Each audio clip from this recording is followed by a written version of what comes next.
and um, very importantly to highlight on some of the case studies what we have learned so far. Right, big data case studies are very important to understand what is the applicability of big data on current trends and situations, and how are you applying the concepts of big data. These are some of the things which matters a lot in many of the case studies that we take, right? So even today when you talk about the current situation of COVID-19, where huge amount of data is to be collated, it should be aggregated, and it should be analyzed, and it should be understood for the pattern of disease, right?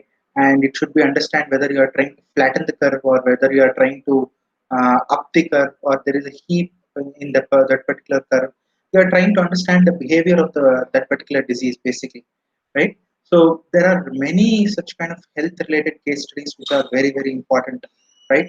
Today world is facing with lot of crisis, right? One of such crisis is the cancer patient crisis also, right? People who are having cancer patients and who also come in contact with the COVID, right? They have a very tricky situation of dealing them, right?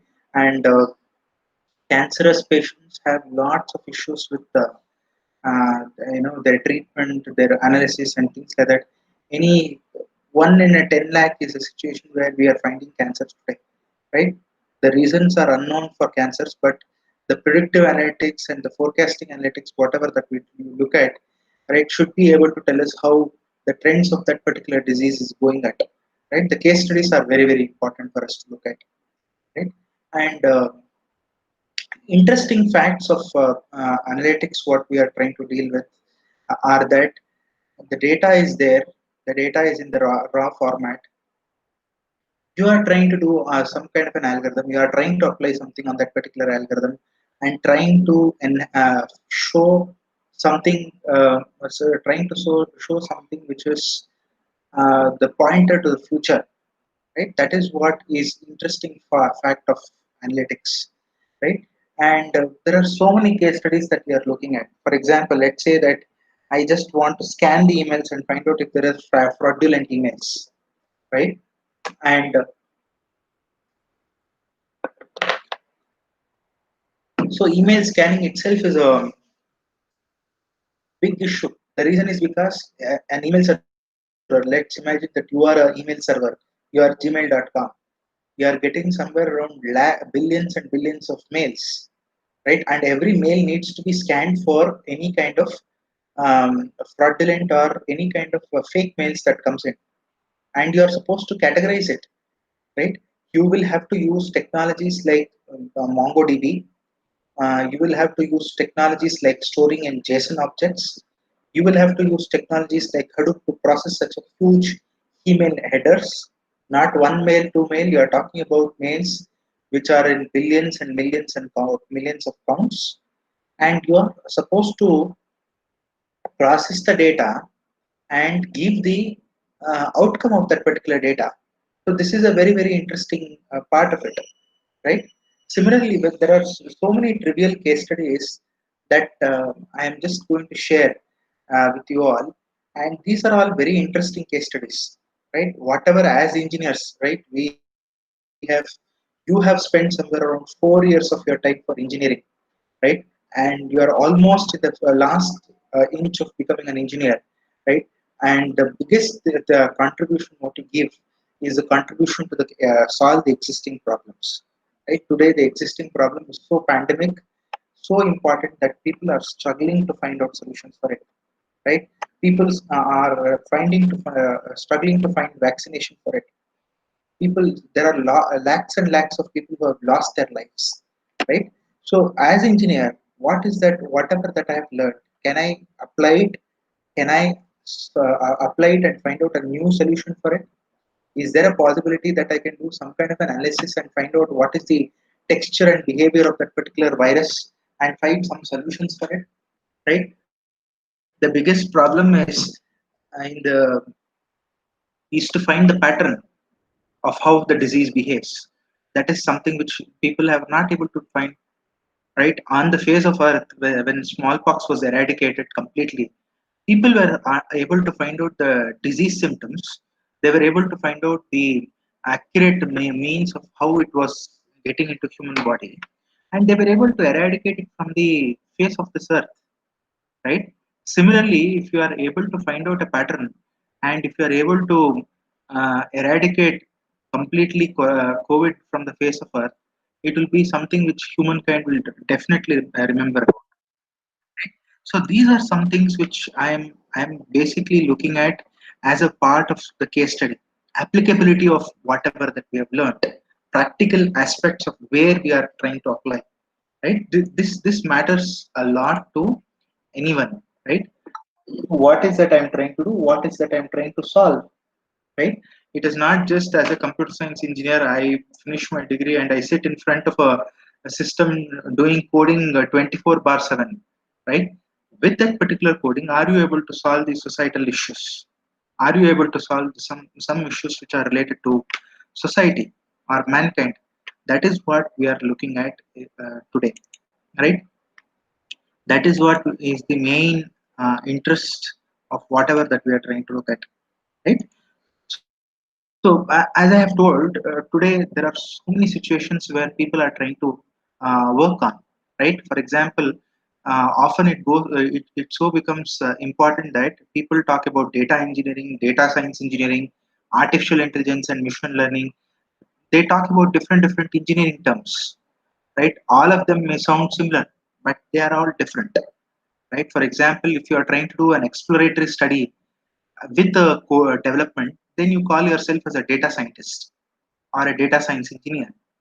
But you are only doing development part of it, and you are not doing exploratory part of it. You become a data engineer, right? Your job is just to do coding on that particular data. So similarly, there are so many other differentiation with respect to what we are looking at and trying to talk about. So these are something which are very important for us to see and understand how these case studies have become very important over many years that we are trying to see, right? There are so many such case studies which you can basically have a look at, right? I am sharing a screen in front of you today which talks about different important use cases of big data, right? You may talk about security and intelligence, which has become a very critical part of it. I think most of you have observed during the point of lockdown, there were many cyber threats and cyber attacks which had happened during that particular point of time. The reason is quite simple, because most of us who are on manual basis suddenly shifted to a digital world, and this gained an access to many of the attackers to perform attacks, right? You have put yourself in a huge risk. Instead of staying 10% or 20% online, you are there 80% to 90% on online, and this has created a lot of problem, right? Recently you have also seen the threats of Zoom, wherein which many of our teachers who have used Zoom, right, had to face a lot of issues, and there were fraudulent mails which were sent to the contacts of Zooms and so on, right? So there were a lot of issues with respect to that particular security, right? And again, when you are talking about customer relationship management as a very important case study, you are supposed to record 360-degree perspective of that particular customer, right? Which is very challenging. Let's say that I am on Amazon.com, right, and I am supposed to store 360-degree view of my customer. Now, how difficult is that, right? See, you have got more than 10 billion customers worldwide, or 1 trillion customers, whatever be the number is huge, right? And you are supposed to store such a huge numbers, and make sure that you have collected sufficient amount of information about it, right? For example, this usually happens with banks. Banks will do this something called as KYC, right? Know your customer, right? Where you are supposed to have 360-degree perspective of that particular customer, right? And then you have already seen data warehouses and augmentations. You are seeing about operational analytics, right? Operational performance of systems, recording of it, and IoT based systems where maintenance and other things comes into picture. Then you are also talking about exploratory data studies, right? For example, if you are working on a space exploration, right? You are working on something on Hubble telescope. You are working on something on zero particle, God particles, right? So these are some of the cases where there is an exploratory data coming into picture, and you are trying to um, explore the behavior of that particular data and see how the data is changing by itself, right? So these are some of the major arenas where case studies becomes very very important, right? So the same example of um, the same example of the KYC we have looked at, right? Now, what exactly is the KYC? KYC is basically a know your customer, where an agent from the financial institutions like bank or an insurance company comes to your place. They collect your information, right? They record your information like Aadhaar card, PAN card, or whatever is the government ID proof what you have got. Then the some of the personal details like name, age, gender, and other important details, right? And they basically log this details of yours into their system. This is what you are basically trying to do. Now, when you are looking at a collection of such information, there are two ways of your doing it. One is a model wherein which you can send a person, ask them to fill some particular form or something like that, and give it back to that person. Second, you can ask that particular person, right? That you can ask your customer or an incumbent customer to fill a particular form of your financial institution, right? Where it collects all your details, right? Look at these two use cases. One of the use case is a use case where you are trying to go from a manual system to an automated system. The other use case is you are completely automating the system and collecting all the KYC related documents. So, if at all, unless it is really required that you need to verify that particular detail, right? Today, all verification of detail happens online with Aadhaar, OTP, and things like that, right? So, if at all it is really required to uh, go to their house, physically do it, and things like that, you go. If not, you prepare for an online system where the data can be collected online. So 70% of the cases, what happens is when you do online collection or an automated system collection, your data is going to be cleansed. Your data is going to be more original or perfect. In a case study where, in a use case where a person comes to your place, collects it, what is the guarantee that it happens 100% in toto as what the customer has given? Right, there may be certain lacunas. You are trying to do a manual to digitalization of system from a paperwork to a digital system, so there is no guarantee that the system will work properly, and you will be able to get the details properly in those cases. So there is no such kind of assurance at all. So looking at the economic factors, whatever is associated with this particular case study, right? You can see that the use case one, where you are sending a person to your doorstep asking them to collect the KYC, is a costlier way of looking at things rather than looking at a system where in which an online KYC is provided to you. You are just supposed to just log in into that particular system, fill in all your details, and submit it. So ergonomically very well utilized and designed, so that the cost of operating this particular thing will be reduced. So this is how you basically plan at any system that you are trying to do, and as far as possible you try to minimize manual interventions, right?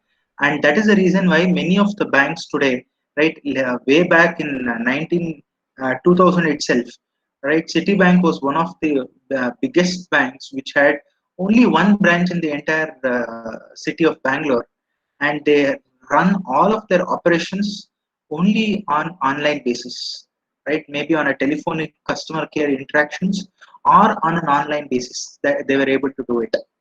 So this is how you are trying to build systems which are having minimal manual operations, maximum outside operations, that is online operations, so that you are economically making things more lucrative and profitable for from your side.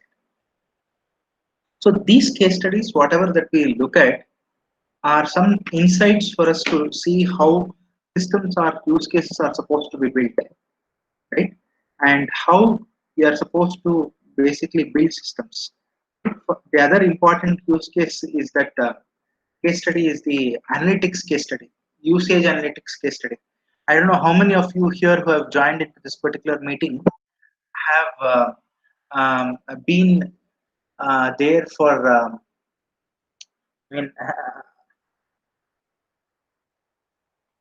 are aware of this particular concept of Google Analytics, right? Google also develops its own analytics, right? And this analytics are analytics of all the web pages that is being browsed so far through Google and the ranking of that particular websites. So this analytics is again a huge amount of data that you are trying to process.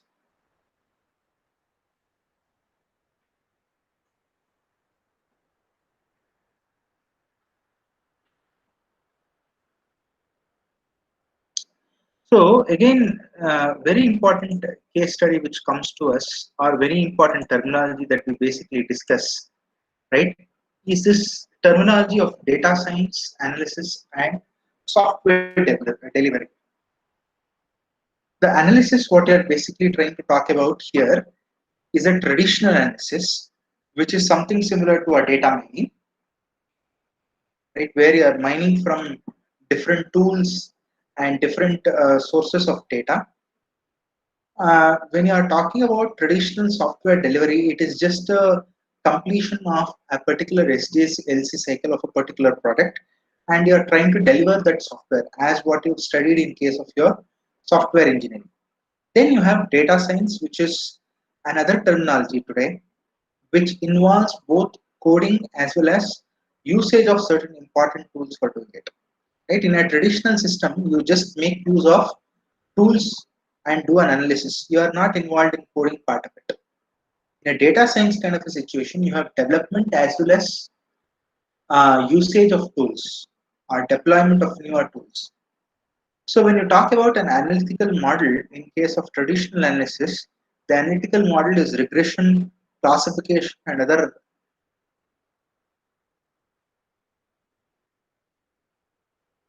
important techniques. However, in case of data science, it is clustering, classification, supervised learning, unsupervised learning, all kinds of things comes into picture here.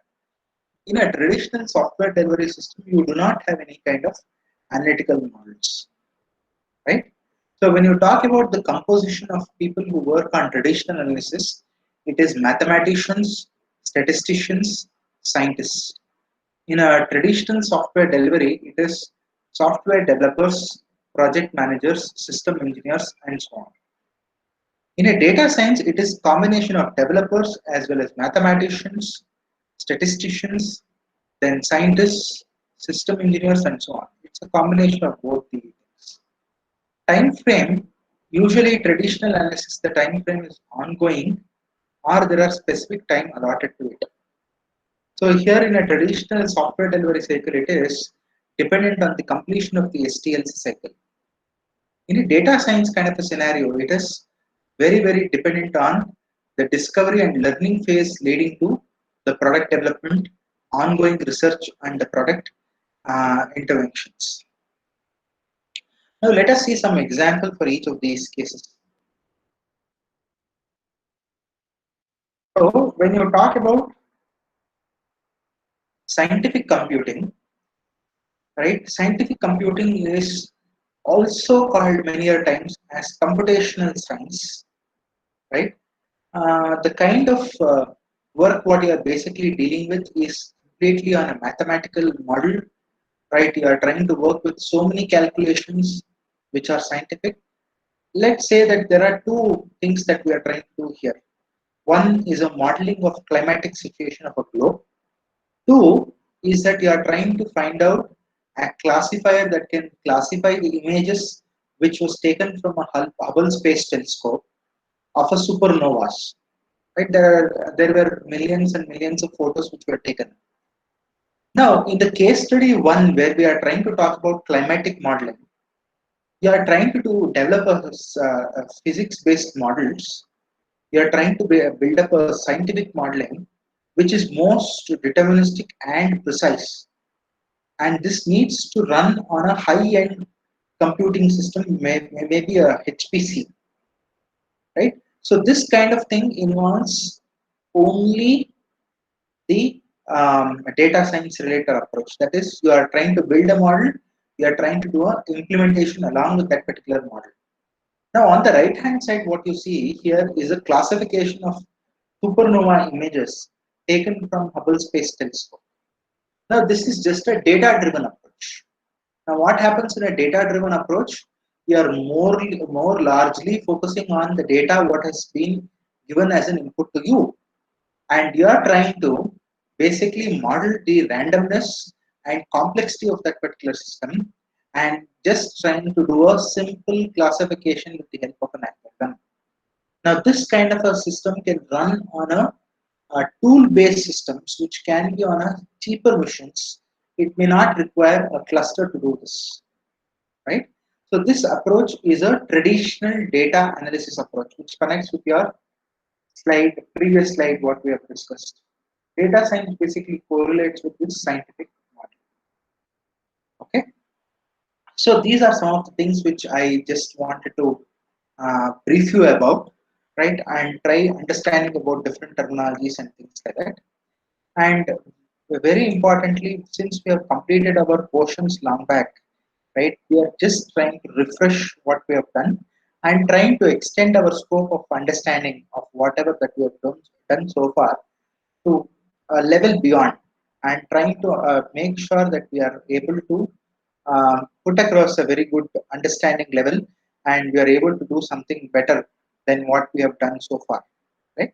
So uh, that's it from my side. I think largely things should be clear, and if there are any doubts or if there are any issues, kindly let me know about it.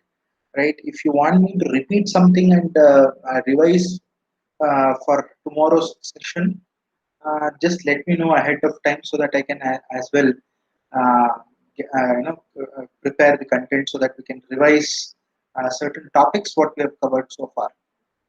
So, do you have any doubts?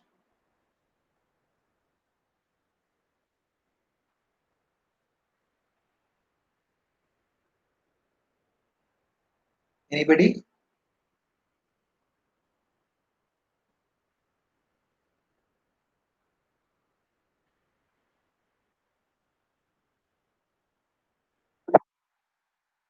Okay. I get a no, sir, from this particular session. So what we can basically do is we will connect